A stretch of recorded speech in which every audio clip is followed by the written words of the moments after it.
Hi, Scott McConnell here once again for Distance CME. Welcome to another EMS horror story. Hopefully you had a great Labor Day. At least you got to rest and relax and recuperate at least just a little bit. Hopefully you put a little more spark back in your battery.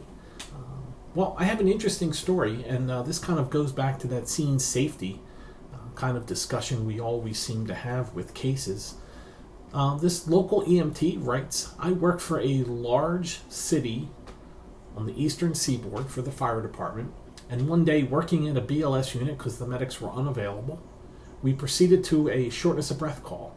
Arrived on scene, and the family leads us upstairs to the front bedroom where an 85-year-old gentleman with a history of congestive heart failure, heart attack, and everything that goes with that, hypertension, high cholesterol, is obviously short of breath, lying in bed. Now, as my partner proceeded to use a non-rebreather with 15 liters per minute of oxygen, and I proceeded to take an assessment and start doing vital signs, the patient's son walked in the door behind us. Now, the patient obviously knew that he needed to go to the hospital, but he didn't want to leave a loaded firearm in his bedroom. So as I was taking his blood pressure and kneeling next to the bed, the patient leaned over, reached under his pillow, and pulled out a loaded Glock. Well, I about peed myself. I fell backwards as the patient brought the Glock out and fell over backwards onto the floor. Now, luckily for me, he handed the Glock to his son, who proceeded to unchamber a round, pull out the clip, and then lock it up into the gun safe. Just really makes you think about scene safety. Remember, even though the patients know that you're there to help them, there can still be violence. So once again, Scott for Distance CME, well, thanks for taking the time to listen to another EMS horror story. If you have a story you'd like me to read online, I can of course either give you credit or do it anonymously. Why don't you send it to me? Info, I-N-F-O, @distancecme.com. More than happy to read it. We've actually gotten a bunch of submissions lately, so I'll be reading some really good ones over the next couple of weeks.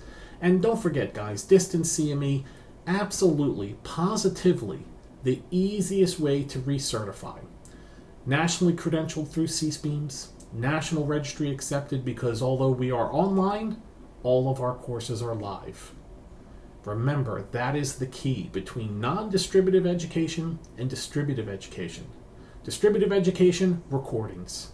Voiced over PowerPoints, DVDs, magazine articles. We've all seen them, GEMS, EMS World. Send them $7 and fill out the little tests and get an hour of Con Ed. Well, that stuff is limited.